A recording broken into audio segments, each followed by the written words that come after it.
નમસ્કાર વિદ્યાર્થી મિત્રો, ઓનલાઈન શિક્ષણની અંદર આપ સૌ વિદ્યાર્થી મિત્રોનું સ્વાગત છે.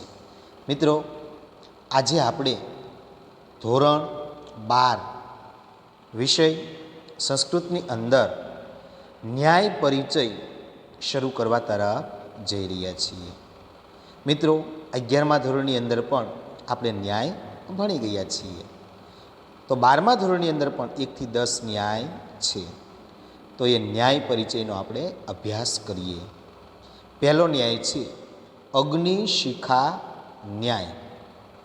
પહેલો ન્યાય છે અગ્નિશિખા ન્યાય. અગ્નિની શિખા એટલે કે જ્વાળા, એના ઉપરથી આ ન્યાયની પરિકલ્પના કરવામાં આવી છે. અગ્નિની જ્વાળા સ્વાભાવિક રીતે જ સદા ઉપર તરફ ગતિ કરે છે. જો કોઈ લાકડામાં અગ્નિ પ્રગટી રહ્યો હોય અને તે લાકડાને આકાશ તરફ ઊંચું કરવામાં આવે કે ધરતી તરફ નીચું રાખવામાં આવે, તોય લાકડામાં રહેલા અગ્નિની શિખા એટલે કે જ્વાળા તો ઉપર તરફ જ ગતિ કરે છે. આમ અગ્નિની શિખાનો સદા સર્વદા ઉપર તરફ ગતિ કરવાનો સ્વભાવ છે. તેથી તે ક્યારેય નીચે તરફ ગતિ કરતી નથી. એવી જ રીતે માણસે પણ પોતાનો કેટલોક સ્વભાવ સ્થિર બનાવી દેવો જોઈએ. જેમ કે પરોપકારનો સ્વભાવ. માણસ જો પરોપકારનો સ્વભાવ બનાવી લે તો તેની ગતિ સદા સર્વદા પરોપકાર તરફ જ રહે. પછી પરિસ્થિતિ અનુકૂળ હોય કે પ્રતિકૂળ, સમય કે સાધનની અનુકૂળતા હોય કે ન પણ હોય, એ પરોપકારની ગતિ કરતો જ રહે છે. એવી જ રીતે કોઈ વિદ્યાર્થી જ્ઞાન પ્રાપ્ત કરવાનો પોતાનો સ્વભાવ બનાવી લે, તે તેની ગતિ સદા સર્વદા જ્ઞાન પ્રાપ્તિ તરફ જ બની રહે છે. પછી ઘર પરિવારની પરિસ્થિતિ અનુકૂળ હોય કે ન હોય, સમય વધારે મળે કે ન મળે, ક્યારેક શાળામાં જવાને બદલે પરિવારના કાર્યમાં રોકાવાનું થઈ જાય, તો પણ જ્ઞાન પ્રાપ્તિનો પોતાનો સ્વભાવ બની ગયો હશે, તો એ વિદ્યાર્થીની ગતિ સદા સર્વદા જ્ઞાન તરફ જ રહેશે. સાર એ છે કે માણસે પોતાનો એક સ્વભાવ બનાવવાનો છે અને અગ્નિની ઉર્ધ્વગામી શિખાની જેમ સતત એ સ્વભાવને જાળવી રાખવાનો છે. આમ આ ન્યાય સમજાવે છે કે માણસનો જે ઉત્તમ સ્વભાવ છે તે સદા સર્વદા જળવાઈ રહે, તે માટે સદા પ્રયત્નશીલ રહેવું જોઈએ. તો મિત્રો, પહેલા ન્યાયની અંદર આપણે જોઈએ કે અગ્નિશિખા ન્યાય. અગ્નિશિખા એટલે કે અગ્નિની જ્વાળા, એના ઉપરથી આ ન્યાયની પરિકલ્પના એટલે કે વિચાર કરવામાં આવ્યો છે. અગ્નિની જ્વાળા એનો સ્વભાવ છે કે હંમેશા એ ઉપર તરફ ગતિ કરે. જો કોઈ લાકડામાં અગ્નિ પ્રગટી રહ્યો હોય અને તે લાકડાને આકાશ તરફ ઊંચું રાખવામાં આવે કે નીચે ધરતી તરફ નીચું કરવામાં આવે, તોય લાકડામાં રહેલો જે અગ્નિ છે એ અગ્નિની શિખા જે જ્વાળા છે એ તો હંમેશા ઉપર તરફ જ ગતિ કરે છે. આમ અગ્નિની શિખાનો સદા સર્વદા ઉપર તરફ ગતિ કરવાનો સ્વભાવ છે. તેથી તે ક્યારેય નીચે તરફ ગતિ કરતી નથી. એવી જ રીતે માણસે પણ પોતાનો કેટલોક સ્વભાવ સ્થિર બનાવી દેવો જોઈએ. જેમ કે પરોપકારનો સ્વભાવ. પરોપકાર એટલે બીજાને મદદ કરવી. તે માણસ જો પરોપકારનો સ્વભાવ બનાવી લે તો તેની ગતિ સદા સર્વદા પરોપકાર તરફ જ રહેશે. પછી પરિસ્થિતિ અનુકૂળ હોય કે પ્રતિકૂળ હોય, પ્રતિકૂળ એટલે કે સારી ન હોય, ખરાબ હોય, સમય કે સાધનની અનુકૂળતા હોય કે ન પણ હોય, એ પરોપકાર કરતો જ રહે છે. એવી જ રીતે કોઈ વિદ્યાર્થી જ્ઞાન પ્રાપ્ત કરવાનો પોતાનો સ્વભાવ બનાવી લે, તે તેની ગતિ સદા સર્વદા જ્ઞાન પ્રાપ્તિ તરફ જ બની રહે છે. પછી ઘરની કે પરિવારની પરિસ્થિતિ અનુકૂળ હોય કે ન પણ હોય, સમય વધારે મળે કે ન મળે, ક્યારેક શાળામાં જવાને બદલે પરિવારના કાર્યમાં રોકાઈ રહેવાનું થઈ જાય, તો પણ જ્ઞાન પ્રાપ્તિ માટેનો પોતાનો જે સ્વભાવ બની ગયો હશે, એ વિદ્યાર્થીની ગતિ સદા સર્વદા જ્ઞાન તરફ જ રહેશે. સાર એ છે કે માણસે પોતાનો એક સ્વભાવ બનાવવાનો છે અને અગ્નિની ઉર્ધ્વગામી શિખાની જેમ સતત એ સ્વભાવને જાળવી રાખવાનો છે. આમ આ ન્યાય આપણને સમજાવે છે કે માણસનો જે ઉત્તમ સ્વભાવ છે તે સદા સર્વદા જળવાઈ રહે, તે માટે સદા પ્રયત્નશીલ બની રહેવું જોઈએ. તો મિત્રો, પહેલો જે ન્યાય છે અગ્નિશિખા ન્યાય, એ આપણે સમજ્યા. હવે મિત્રો, આપણે બીજો ન્યાય જોઈએ. વ્યાપાર અવ્યાપાર ન્યાયો. વ્યાપાર અવ્યાપાર ન્યાય. વ્યાપાર એટલે ક્રિયા, સચેતન પ્રાણી દ્વારા કરવામાં આવતી ક્રિયા, ચેષ્ટા કે પ્રવૃત્તિને વ્યાપાર કહે છે. અહીં પ્રાસંગિક રીતે વ્યાપારનો અર્થ ધંધો કે વ્યવસાય પણ લઈ શકાય છે. દરેક માણસની બે સ્થિતિ છે. પહેલી, માણસ દરેકે દરેક વ્યાપાર કે પ્રવૃત્તિમાં નિષ્ણાત બની શકતો નથી. અને બીજી પરિસ્થિતિ, દરેક માણસ કોઈને કોઈ વ્યાપાર કે પ્રવૃત્તિમાં નિષ્ણાત હોય જ છે. માનવ સમાજની આ વાસ્તવિક પૃષ્ઠભૂમિ ઉપર ઊભા રહીને આ ન્યાય માણસને બોધ આપે છે કે માણસનો જે પોતાનો વ્યાપાર કે પ્રવૃત્તિ હોય તેમાં તો એણે જોડાવવું જ જોઈએ, પણ જે વ્યાપાર કે પ્રવૃત્તિ પોતાની ન હોય તેમાં પ્રવૃત્ત થવું જોઈએ નહીં. આ ખ્યાલને માણસના મનમાં દ્રઢ કરવા કે કરાવવા માટે આ ન્યાય અસ્તિત્વમાં આવ્યો છે. જેમ કે એક માણસ એક લાકડા વહેરવાના કામમાં નિષ્ણાત છે. આથી લાકડા વહેરવા એ એનો વ્યાપાર છે એમ કહેવાય છે. પરંતુ માણસ રસોઈ બનાવવાના કામમાં નિષ્ણાત નથી. આથી રસોઈ બનાવવી એ આ માણસનો અવ્યાપાર છે. આવા માણસને આ ન્યાય માર્ગદર્શન આપતા જણાવે છે કે આ માણસે લાકડા વહેરવાના પોતાના વ્યાપારમાં તો પ્રવૃત્ત થવું જોઈએ, પરંતુ રસોઈ બનાવવાના વ્યાપારમાં પ્રવૃત્ત થવું જોઈએ નહીં.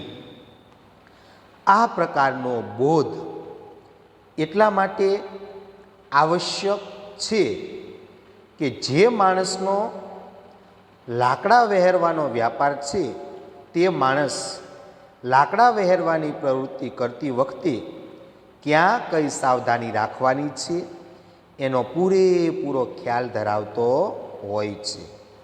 આ કારણે જ્યારે એ પોતાના વ્યાપારમાં જોડાય છે ત્યારે કોઈ પ્રકારની દુર્ઘટનાનો શિકાર બનતો નથી. પરંતુ રસોઈ બનાવવી એ આ માણસનો વ્યાપાર નથી, તે અવ્યાપાર છે. આથી હવે આવો માણસ જ્યારે રસોઈ બનાવવાના કામમાં પ્રવૃત્ત થાય છે ત્યારે જાણકારીના અભાવે પોતાનું નુકસાન કરી બેસે છે. આમ આ ન્યાય સમજાવે છે કે જે કાર્ય આપણો વ્યાપાર નથી તે કાર્યમાં પ્રવૃત્ત થવું જોઈએ નહીં. નોંધ: પંચતંત્રમાં કિલોત્પાટી વાનરની કથાનો સાર પણ આવો જ છે. તો મિત્રો, બીજો ન્યાય વ્યાપાર અવ્યાપાર ન્યાય સમજીએ. વ્યાપાર એટલે કે કોઈ પ્રકારની ક્રિયા સચેતન પ્રાણી દ્વારા કરવામાં આવતી ક્રિયા અથવા ચેષ્ટા કે પ્રવૃત્તિને વ્યાપાર કહે છે. અહીં પ્રાસંગિક રીતે વ્યાપારનો અર્થ ધંધો કે વ્યવસાય પણ લઈ શકાય છે. દરેક માણસની બે પરિસ્થિતિ છે. પહેલી પરિસ્થિતિ, દરેક માણસે દરેક વ્યાપાર કે પ્રવૃત્તિમાં નિષ્ણાત એટલે કે કુશળ બની શકતો નથી. અને બીજી પ્રવૃત્તિ, એ દરેક માણસ કોઈને કોઈ એક વ્યાપાર કે પ્રવૃત્તિમાં નિષ્ણાંત હોય જ છે. માનવ સમાજની આ વાસ્તવિક પૃષ્ઠભૂમિ ઉપર ઊભા રહીને આ ન્યાય માણસને બોધ આપે છે કે માણસનો જે પોતાનો વ્યાપાર કે પ્રવૃત્તિ હોય તેમાં તો એણે જોડાવું જ જોઈએ, પણ જે વ્યાપાર કે પ્રવૃત્તિ પોતાની ન હોય તેમાં જોડાવું જોઈએ નહીં. આ ખ્યાલને માણસના મનમાં દ્રઢ કરવા કે કરાવવા માટે આ ન્યાય અસ્તિત્વમાં આવ્યો છે. જેમ કે એક માણસ લાકડા વહેરવાના કામમાં નિષ્ણાત છે, એટલે કુશળ છે, હોશિયાર, ચતુર છે. આથી લાકડા વહેરવા એ એનો શું કહેવાય? વ્યાપાર છે એમ કહેવાય છે. પરંતુ આ માણસ રસોઈ બનાવવાના કામમાં નિષ્ણાત નથી.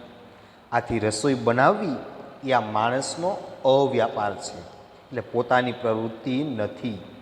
આવા માણસને આ ન્યાય માર્ગદર્શન આપતા જણાવે છે કે આ માણસે લાકડા વહેરવાના પોતાના વ્યાપારમાં તો પ્રવૃત્ત થવું જોઈએ, પરંતુ રસોઈ બનાવવાના વ્યાપારમાં પ્રવૃત્ત થવું જોઈએ નહીં.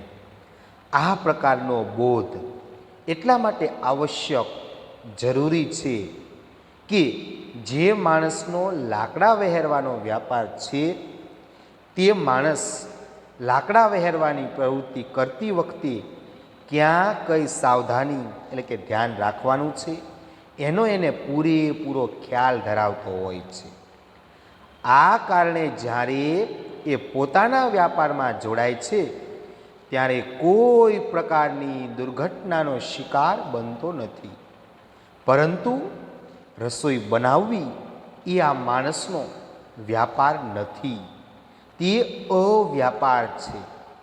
આથી હવે આવો માણસ જ્યારે રસોઈ બનાવવાના કામમાં પ્રવૃત્ત થાય છે ત્યારે જાણકારીના અભાવે પોતાનું નુકસાન કરી બેસે છે. આમ આ ન્યાય આપણને સમજાવે છે કે જે કાર્ય આપણો વ્યાપાર નથી તે કાર્યમાં પ્રવૃત્ત થવું જોઈએ નહીં. નોંધ: પંચતંત્રમાં કિલોત્પાટી વાનરની જે વાર્તા આવે છે એની અંદર પણ આવો જ બોધ આપવામાં આવ્યો છે. ત્યારબાદ મિત્રો જોઈએ આગળનો ન્યાય. ત્રીજો, ઇક્ષુરસ ન્યાયો. ઇક્ષુરસ ન્યાય. ઇક્ષુરસ ન્યાય.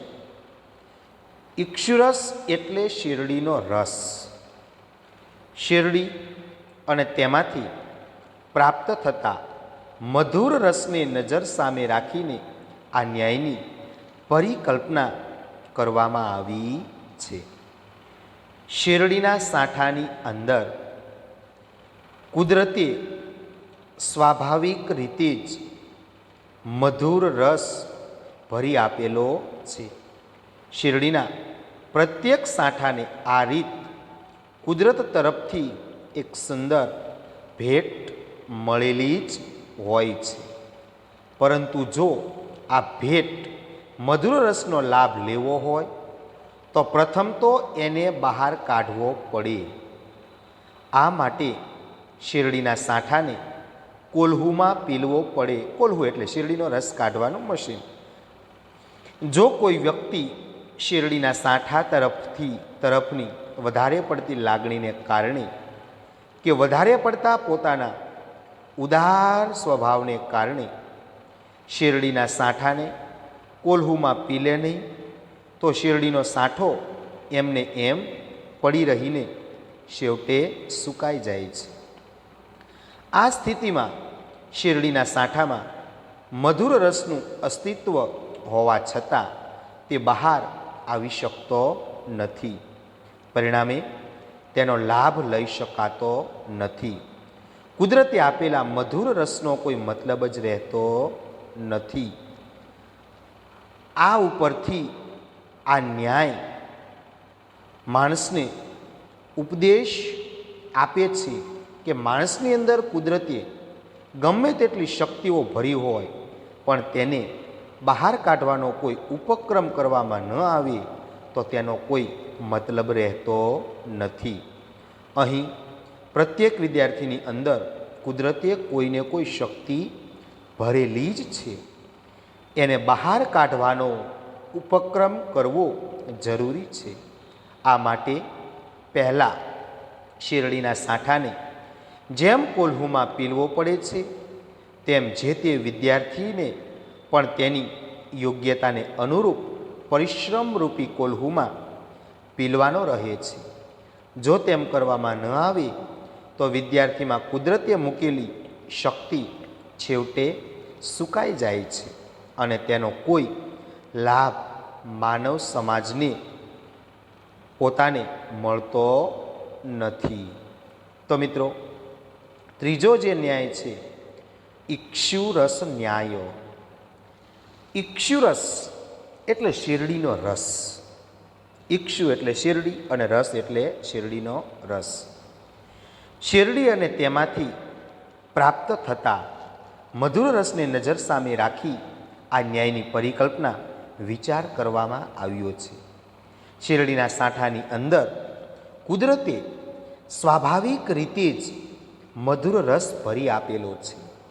શેરડીના પ્રત્યેક સાંઠાને આ રીત કુદરત તરફથી એક સુંદર ભેટ મળેલી જ હોય છે. પરંતુ જો આ ભેટ મધુર રસનો લાભ લેવો હોય તો પ્રથમ તો એને બહાર કાઢવો પડે. આ માટે શેરડીના સાંઠાને કોલ્હુ એટલે શેરડીનો રસ કાઢવાનું મશીન. શેરડીને કોલ્હુમાં પીલવો પડે છે. જો કોઈ વ્યક્તિ શેરડીના સાંઠા તરફની વધારે પડતી લાગણીને કારણે કે વધારે પડતા પોતાના ઉદાર સ્વભાવને કારણે શેરડીના સાંઠાને કોલ્હુમાં પીલે નહીં તો શેરડીનો સાંઠો અને એમને એમ પડી રહે, છેવટે સુકાઈ જાય છે. આ સ્થિતિમાં શેરડીના સાંઠામાં મધુર રસનું અસ્તિત્વ હોવા છતાં એ બહાર આવી શકતો નથી. પરિણામે તેનો લાભ પણ લઈ શકાતો નથી. કુદરતે આપેલા મધુર રસનો કોઈ મતલબ જ રહેતો નથી.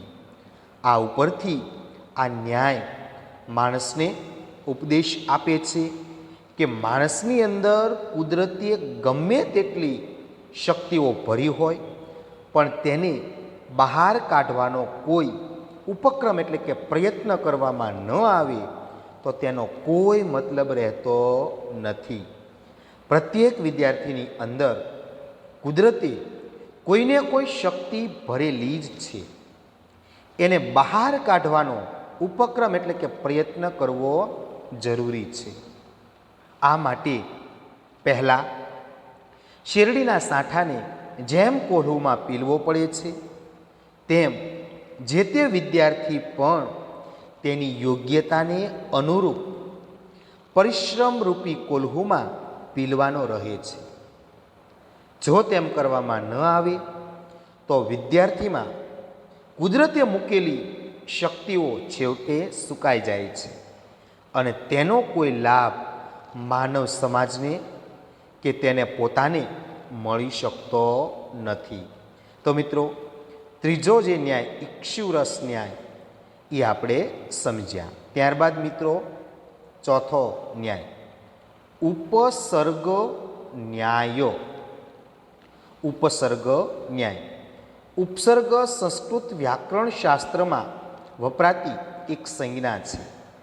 પ્ર, પરા જેવા શબ્દો જ્યારે કોઈ ભૂ જેવા ક્રિયાવાચક શબ્દ એટલે કે ધાતુની સાથે જોડાય છે ત્યારે તેમની ઉપસર્ગ સંજ્ઞા થાય છે. સંસ્કૃત ભાષાનો અભ્યાસુ જાણે છે કે ઉપસર્ગ સાથે જોડાઈને ધાતુનો અર્થ બદલાય છે. આ ઉપરથી આ ન્યાયની પરિકલ્પના એટલે કે વિચાર કરવામાં આવ્યો છે. જેમ દરેક ધાતુનો પોતાનો અર્થ છે, છતાં તે ઉપસર્ગ સાથે જોડાઈને જુદા જુદા અર્થવાળો બની જાય છે, તેમ દરેક માણસનો પણ કોઈને કોઈ અર્થ, પ્રયોજન કે ઉપયોગ હોય જ છે. પરંતુ આવા માણસને જ્યારે કોઈ ઉપસર્ગરૂપી વ્યક્તિ વિશેષની સાથે જોડાવાનું થાય છે ત્યારે તેનો મૂળ અર્થ બદલાઈ જતો હોય છે અને નવો જ અર્થ અસ્તિત્વમાં આવી જતો હોય છે. જેમ કે એક મજૂરી કરતો પરિવાર છે. આ પરિવારમાં રહેલા બાળકનો પોતાનો અર્થ, પ્રયોજન, ઉપયોગ આખો દિવસ રમતમાં અને આમ તેમ રખડવાનો છે. પરંતુ જ્યારે આ બાળક કોઈ શાળામાં પ્રવેશ લઈને શિક્ષકની સાથે જોડાય છે ત્યારે તેના જીવનનો અર્થ, પ્રયોજન કે ઉપયોગ બદલાઈ જાય છે. બાળકરૂપી ધાતુ શિક્ષકરૂપી ઉપસર્ગ સાથે જોડાઈને રખડવાને બદલે ભણવાનો અર્થ ધરાવતો થઈ જાય છે. આવી જ રીતે રોગી વૈદ્ય સાથે, પ્રજા રાજા સાથે, ગ્રાહક વ્યાપારી સાથે પોતપોતાના અર્થ, પ્રયોજન, ઉપયોગને બદલી શકે છે. તો મિત્રો, ચોથો જે ન્યાય છે ઉપસર્ગ ન્યાય. ઉપસર્ગ સંસ્કૃત વ્યાકરણ શાસ્ત્રમાં વપરાતી એક સંજ્ઞા છે. પ્ર, પ્રા, પ્રતિ, પરી વગેરે જેવા ઉપસર્ગો છે. એવા શબ્દો જ્યારે કોઈ ભૂ જે ક્રિયાવાચક શબ્દ એટલે કે ધાતુ, મૂળ રૂપની સાથે જોડાય છે ત્યારે તેમની ઉપસર્ગ સંજ્ઞા થાય છે. સંસ્કૃત ભાષાનો અભ્યાસુ જાણે છે કે ઉપસર્ગ સાથે જોડાઈને ધાતુનો અર્થ બદલાઈ જાય છે. મિત્રો, આપણે 10માની અંદર ક્રિયાપદના રૂપો બનાવતા શીખેલા, એની અંદર આ પ્રત્યયો લાગતા એટલે ધાતુનું રૂપ બદલાઈ જતું. જેમ કે દરેક ધાતુનો પોતાનો અર્થ છે, છતાં તે ઉપસર્ગ સાથે જોડાઈને જુદા જુદા અર્થવાળો બની જાય છે. તેમ દરેક માણસનો પણ કોઈને કોઈ અર્થ, પ્રયોજન કે ઉપયોગ હોય જ છે.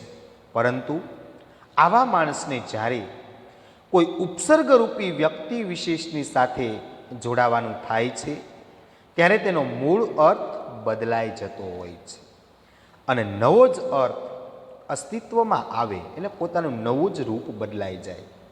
જેમ કે એક મજૂરી કરતો પરિવાર છે. આ પરિવારમાં રહેલા બાળકનો પોતાનો અર્થ, પ્રયોજન કે ઉપયોગ આખો દિવસ રમતમાં અને આમ તેમ રખડવાનો છે. પરંતુ જ્યારે આ બાળક કોઈ શાળામાં પ્રવેશ લઈને શિક્ષકની સાથે જોડાય ત્યારે તેનો અને તેના જીવનનો અર્થ, પ્રયોજન કે ઉપયોગ બદલાઈ જાય છે. બાળકરૂપી ધાતુ શિક્ષકરૂપી ઉપસર્ગ સાથે જોડાય રખડવાને બદલે ભણવાનો અર્થ ધરાવતો થઈ જાય છે. આવી જ રીતે રોગી વૈદ સાથે, પ્રજા રાજા સાથે અને ગ્રાહક વ્યાપારી સાથે પોતપોતાના અર્થ, પ્રયોજન કે ઉપયોગને બદલી શકે છે. ત્યારબાદ મિત્રો પાંચમો ન્યાય, ઉષ્યર વૃષ્ટિ ન્યાય. પાંચમો ન્યાય છે ઉષ્યર વૃષ્ટિ ન્યાય. જે ભૂમિમાં કશું ઉત્પન્ન થતું ન હોય તેવી ભૂમિને ઉષ્યર કહે છે. વૃષ્ટિ એટલે વરસાદ. ઉષ્યર ભૂમિમાં થતા વરસાદને ધ્યાનમાં રાખી આ ન્યાયની પરિકલ્પના એટલે કે વિચાર કરવામાં આવ્યો છે. ભૂમિ બે પ્રકારની છે. એક પ્રકારની ભૂમિમાં કંઈ ઉગી શકે છે, તો આવી ભૂમિ કંઈક ઉગાડી શકવાની પાત્રતા ધરાવે છે. તેથી તેવી ભૂમિને ઉર્વરા ભૂમિ તરીકે ઓળખાય છે. બીજા પ્રકારની ભૂમિમાં કંઈ પણ ઉગી શકતું નથી. આથી આવી ભૂમિ કંઈ ઉગાડી શકવાની પાત્રતા ધરાવતી નથી. તેથી ઉષ્યર ભૂમિ તરીકે ઓળખાય છે. એ તો જાણીતી વાત છે કે ઉર્વરા ભૂમિમાં વૃષ્ટિ એટલે કે વરસાદ થાય તો તે ઉપયોગી બની રહે છે. જ્યારે ઉષ્યર ભૂમિમાં વૃષ્ટિ થાય તો તે બિન ઉપયોગી બની રહે છે. આ ઉપરથી આ ન્યાય સમજાવે છે કે જ્યાં પાત્રતા હોય ત્યાં કોઈ વસ્તુ પહોંચાડવામાં આવે તો તે ઉપયોગી બની રહે છે. પરંતુ જ્યાં કોઈ પાત્રતા જ ન હોય ત્યાં કોઈ વસ્તુ પહોંચાડવામાં આવે તો તે બિન ઉપયોગી બની રહે છે. માટે પાત્રતા જોઈને વસ્તુ આપવી જોઈએ. જેમ કે એક વૃક્ષ છે, આ વૃક્ષની પાત્રતા ખાતર, પાણી, જમવાની છે. તેથી આ વૃક્ષને જો કોઈ ખાતર, પાણી આપે તો તે ઉપયોગી બની રહે છે. પરંતુ કોઈ વ્યક્તિ આ વૃક્ષને દાળ, ભાત, શાક, રોટલીથી ભરેલો થાળ ધરાવે તો તે વૃક્ષ માટે બિનઉપયોગી બની રહે છે. કેમ કે વૃક્ષમાં એ વસ્તુઓ જમવાની પાત્રતા નથી. જેની જેવી પાત્રતા હોય તેને તેવી વસ્તુ આપવામાં આવે તો તે ઉપયોગી છે. જ્યારે જેની જે પાત્રતા નથી તેને તે વસ્તુ આપવામાં આવે તો તે બિન ઉપયોગી બની રહે છે, એટલે કે વ્યર્થ જાય છે. તો મિત્રો પાંચમો શ્લોક ન્યાય છે ઉષ્યર વૃષ્ટિ ન્યાય. જે ભૂમિમાં કશું ઉત્પન્ન થતું નથી તેવી ભૂમિને ઉષ્યર કહે છે. અને વૃષ્ટિ એટલે વરસાદ. ઉષ્યર ભૂમિમાં થતા વરસાદને ધ્યાનમાં રાખીને આ ન્યાયની પરિકલ્પના એટલે કે વિચાર કરવામાં આવ્યો છે. ભૂમિ બે પ્રકારની છે. એક પ્રકારની ભૂમિમાં કંઈક ઉગી શકે છે. આવી ભૂમિ કંઈક ઉગાડી શકવાની પાત્રતા ધરાવે છે. તેથી આવી ભૂમિ ઉર્વરા ભૂમિ તરીકે ઓળખાય છે. બીજા પ્રકારની ભૂમિમાં કંઈ પણ ઉગી શકતું નથી. આવી ભૂમિ કંઈ ઉગાડી શકવાની પાત્રતા ધરાવતી નથી.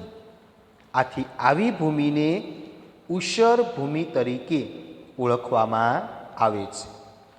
એ તો જાણીતી વાત છે કે ઉર્વરા ભૂમિમાં વૃષ્ટિ એટલે કે વરસાદ થાય તો તે ઉપયોગી બની રહે છે. જ્યારે ઉષ્યર ભૂમિમાં વૃષ્ટિ થાય તો તે બિન ઉપયોગી બની રહે છે.